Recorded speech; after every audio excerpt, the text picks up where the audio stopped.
মূসা আলাইহিসসালামের সাথে এক কসাইয়ের জান্নাতি হওয়ার কাহিনী।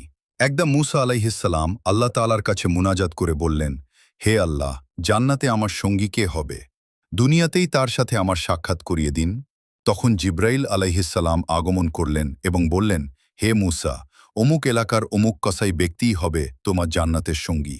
একথা শুনে মূসা আলাইহিসসালাম কিছুটা বিস্মিত হলেন, এই ভেবে যে তার মতো নবীর জান্নাতের সঙ্গী হবেন সাধারণ একজন কসাই।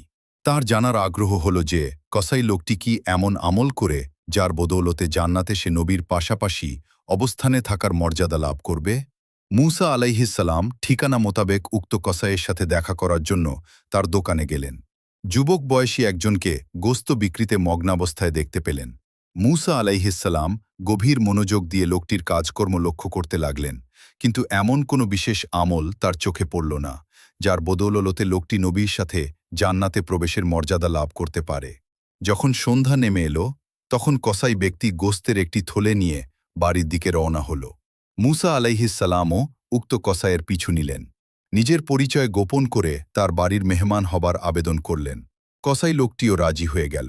কসাই বাড়িতে পৌঁছে নিজ হাতে খাবার তৈরি করল। তারপর ঝুলন্ত একটি ঝুড়ি নামাল যাতে একটি বৃদ্ধা ছিল। বৃদ্ধাকে ভালো করে গোসল করালো।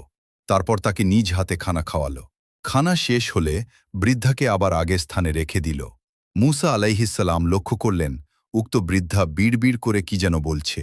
বয়সের ভারে নিউজ উক্ত বৃদ্ধার মুখে জড়তার কারণে তার অস্পষ্ট সেসব কথা পরিষ্কারভাবে বোঝা যাচ্ছিল না।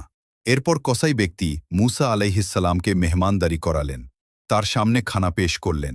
খানা শুরু করার আগেই মূসা আলাইহিসসালাম জিজ্ঞাসা করলেন, এ বৃদ্ধা কে? কসাই লোকটি জবাব দিল, আমার মা, আমি তার খিদমাত করি।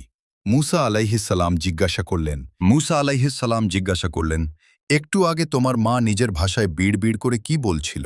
কসাই জবাব দিল, আমি যখনই মায়ের খিদমাত করি তখনই তিনি বলেন, আল্লাহ তোমাকে ক্ষমা করুন এবং তোমাকে জান্নাতে মূসা নবীর সঙ্গী বানান।